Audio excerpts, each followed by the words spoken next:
הנה חידוש, כמה פעמים היינו במצב שבו שקלנו לתבוע משפטית משהו או מישהו, בעיקר בתביעות קטנות, וויתרנו בגלל הסרבול, בגלל אי הידיעה, איך, מה, כמה זה יעלה. הנה, המציאו סוג של אובר של עורכי הדין, אתר חדש בשם Just Click, מחבר אתכם ישירות עם מאות עורכי דין, דוברי שפות שונות ולא רק עברית, במחיר נמוך מאוד. זה אמור להפוך את התביעה לפשוטה ומיידית. העורך דין ירון בן יוסף הוא היזם. שלום וברכה. האתרים שמציעים עזרה ושירותים משפטיים בזול לאזרחים מן השורה כבר יש, אז מה הייחוד שלכם? הייחוד שלנו שקודם כל אנחנו מפנים את האתר שלנו לכלל אזרחי מדינות ישראל בכל השפות האפשריות. אם זה אמהרית, רוסית, צרפתית, ערבית, אנגלית.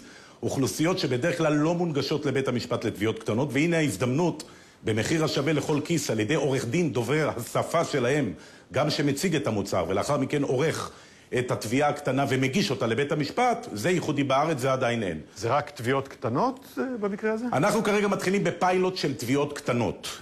בהמשך הדרך אנחנו נעשה ככל יכולתנו להנגיש מוצרים משפטיים בכלל, דרך האינטרנט, שוב, לכלל הציבור, בכל השפות, על ידי עורכי דין שדוברים את אותה שפה של הלקוח, לפי מיקום גיאוגרפי בארץ. המערכת תאתר כבר מישהו כזה שנמצא ממש ליד מקום מושבו, והוא שם יקבל את הטיפול המשפטי. מה העלויות שצפויות להיות לעומת העלויות שיש היום?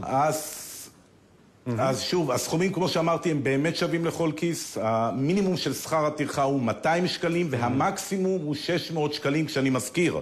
המקסימום לתביעה קטנה, לפי חוקי מדינת ישראל, הוא 33,500 שקלים.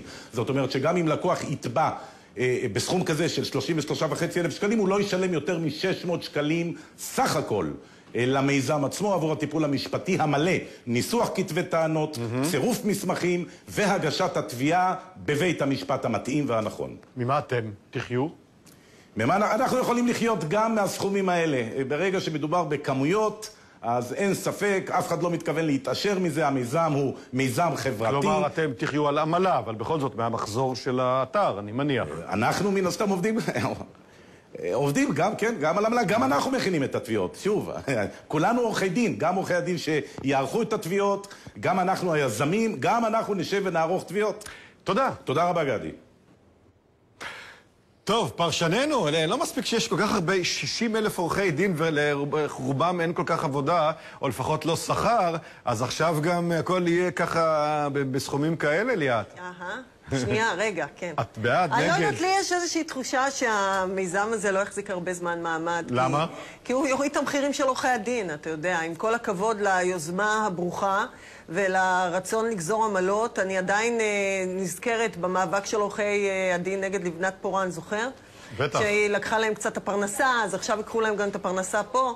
הרי הם חיים מהדברים האלה. אני לא יודעת, אני לא רואה הרבה עורכי דין נותנים יד. לשכת עורכי הדין תתעורר. יהיה אקשן, אין לי ספק. אדר. אני בעד. אני בעד זה כי... אני בעד, רק זה לא... לא, אני אולי טיפה יותר אופטימי בעניין הזה, כיוון שעורכי דין מוכרים זמן, ויש זמן קצוב ביממה. הפלטפורמה הטכנולוגית תיתן יותר שעות כביכול. זה מה שהם אומרים, שאין יותר שעת עורך דין, אלא תפסים. נכון, ואז יהיה איזה מין סטאז'ר חמוד, שיתקתק איזה 100 כאלה ביום, ילך לבית המשפט. כלומר, יהיה פה מה שנקרא כלכלה של כמויות. נשמע לי בסדר, זה לא צריך, זה גם תביעות קטנות, בנקו, אתה יודע, אתה יכול גם לעשות זה לבד, אבל אם אתה בוחר, נותנים לך שירות של 600 שקל, 800 שקלים. אז במקום לגבות איזה 600 כפול 6, אז ממש ייתנו לגבות איזה 600 כפול 1. לא, אם זה ילך טוב, אז הם אומרים שהם יעברו לשירותים אחרים, אני לא יודע, אני גם אופטימי בעניין, כי אני חושב שהכל עובר לרשת וישירות ובלי מתווכים, וכנראה גם בתחום הזה. אגב, זה עובד כבר בארצות הברית בכמה מדינות. אוקיי, אז תודה, ואנחנו עוברים לאיראן, מה שלא עובד באיראן.